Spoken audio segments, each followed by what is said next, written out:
Laurel Canyon is this magical place that I think the people who have heard of it probably have the same visions that I did growing up, reading Rolling Stone, rock stars and parties and actors and swimming pools, yet you depict it on the cover as a wash in blood. So, so it was a very well-kept secret for a very long time. I've lived here for 20 years, 20 plus years. I had never heard of this, and now that I've seen it in your book, I think it's finally getting some play. I believe Jared Leto just bought the house for like cool $5 million. Yeah, he did. Yeah, that was just in the paper not long ago, which is a bargain price actually. Considering I think so too. I mean, this is a huge facility that I mean, it had heliports and all kinds of stuff at one time. And most recently, it was just in the LA Times just within the last few weeks that Jared Leto has now purchased it as presumably as a private residence or maybe as an investment property. I don't know what he plans on doing with it. So we've got this strange covert military installation looming over Los Angeles.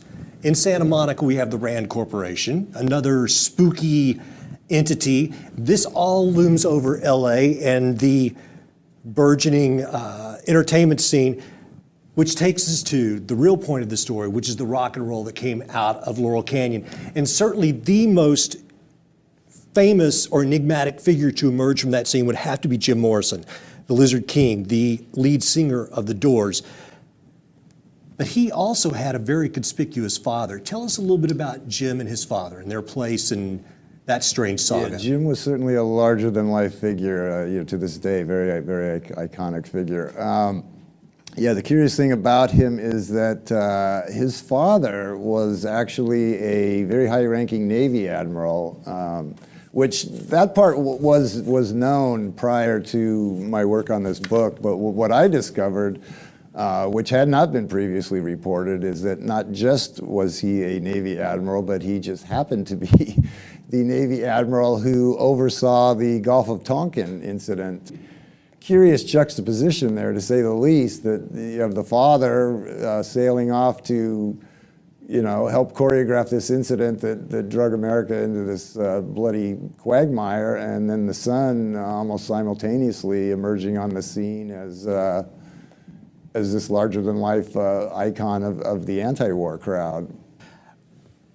Who knows? Jim Morrison, amazing rock and roll performer. Let's move on, because there were so many bands that emerged out of the Laurel Canyon scene. And one of the things that we're going to find that is the primary premise of the book is almost all of these bands had within their family background military intelligence, some form of military ties, political ties. I'm going to name some of the bands out of Laurel Canyon because there's so many. The Byrds, The Doors, Buffalo Springfield, the Monkees, the Beach Boys, Steppenwolf, Love, Frank Zappa and the Mothers of Invention, the Turtles, the Mamas and the Papas, the Flying Burritos Brothers, the Eagles, America. There was the singer-songwriters, Jackson Browne, Joni Mitchell, James Taylor, Linda Ronstadt, Carole King.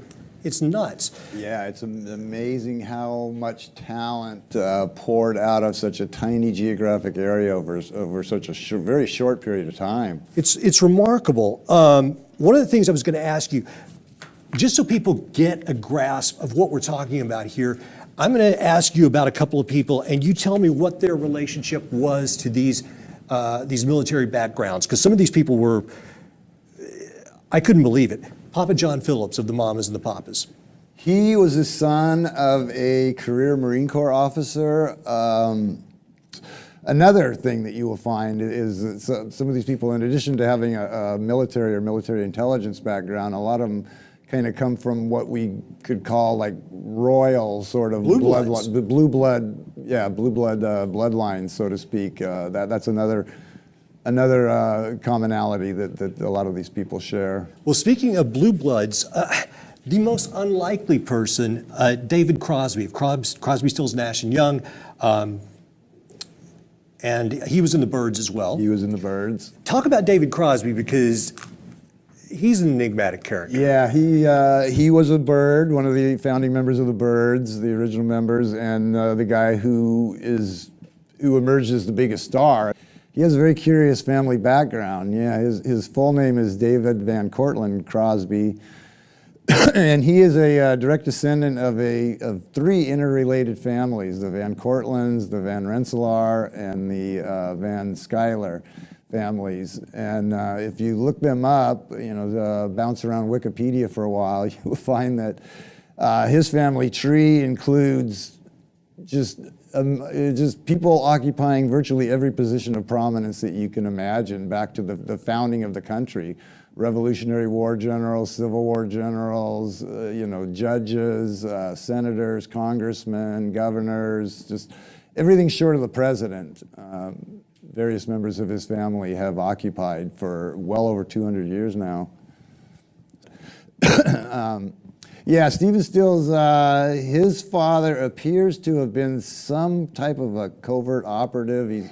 He's described in various biographies as a mercenary or soldier of fortune or various euphemisms, and he spent a lot of time bopping around various hot spots in Central and South America where, just happened to be places where we had a lot of covert operations going on, and so Stephen moved around a lot, and to various grew up partially in military bases and military schools in and around Central America. Biggest figure from the original band, Buffalo Springfield, once again has the same, which we find time after time after Frank time. Zappa. Frank Zappa. Zappa's father was a chemical warfare engineer. Continue, because most of these actors that you're discussing had the same military intelligence backgrounds. Yeah, they're very curious. Yeah, Dennis Hopper acknowledged not long before his death that his father had been a career intelligence officer, beginning with the OSS, continuing with the in his official bios, he's described as like a farmer and a postman or something like that. But Hopper actually acknowledged that his dad was in fact a career intelligence officer. And Bruce Dern. Bruce Dern, he was very tightly connected to the political establishment. His godparents were Eleanor Roosevelt and who was it, the perennial Democratic presidential candidate that never made it, Adlai Stevenson or something like that? You're right. And his uncle was a former Secretary of War, I think, who also happened to be a Skull and Bonesman. Around the same time as one of the Bushes, I believe. Not surprising. Bruce Dern seems to be very, very tightly wound into the political power structure. So that just reminded me, while you were describing some of these people, back to Vito Paulekas, who was the head of the freak/hippie group. He was related to the Rockefellers. He was related to the Rockefeller family by marriage, yeah. Dirty hippies, Rockefellers. Yeah, they go together, don't Absolutely. they? I mean, when you think of hippies, you always think of the name Rockefeller, Sure. right? So it's amazing how all of these names and themes just seem to pop up throughout the book. Well, this is the perfect time for the entrance of Charlie Manson. Charlie Manson. Now, this guy shows up from Northern California, right?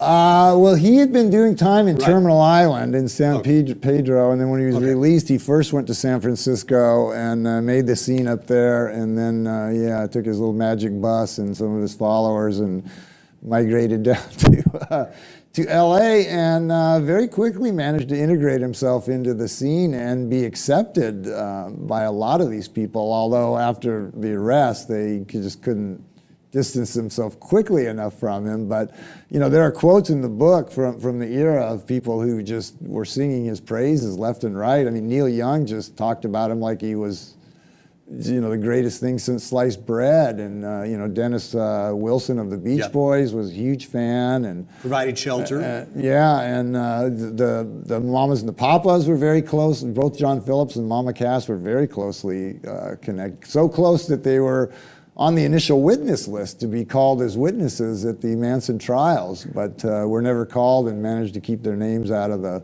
press for the most part. So most people don't even realize that they were so close. They were close enough that they were actually included as witnesses.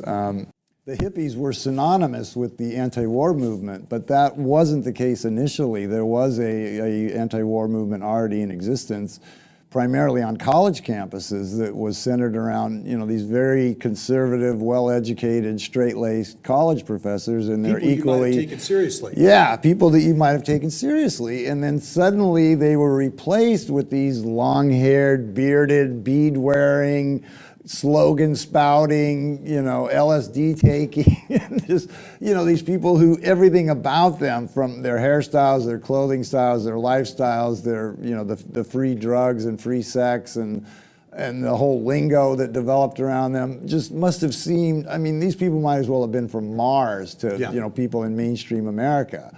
And I mean, I grew up idolizing them and wishing that I had been born sooner so that I could have been one. But at the same time, I can see how that would be a much less effective face to put on the anti-war movement than what was originally on there. And there are quotes from people who were part of the original movement questioning whether, is this some kind of a government operation? Where are all these hippies coming from all of a sudden? And well, Dave, we're talking about all these enlistment age young men, lots of drugs, lots of sex, underage girls.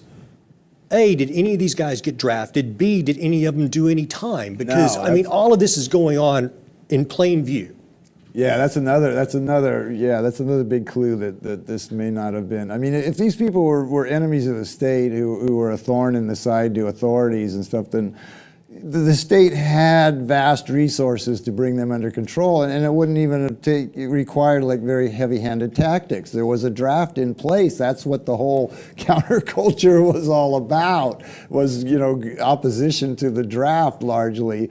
And yet, and most of these people making the scene were draft-age young men. Yes. And yet none of them had their careers in it, not one. Not even like some minor player, like some long-forgotten drummer for the Turtles or something. I mean, I literally could not find a single case of any of the Laurel Canyon musicians who had their careers interrupted by the draft, which is pretty remarkable given the time. It's incredible. Is it possible that the hippie movement, the great classic rock that emerged out of Laurel Canyon in the late 60s, early 70s, was a put-on? I don't think we're saying that. These people were talented. You take a person like Brian Wilson, you take a person like Frank Zappa. These were brilliant musicians, but perhaps there was a hidden hand. Maybe there was an agenda, maybe these musicians were duped, but the amount of coincidences in this book is outstanding.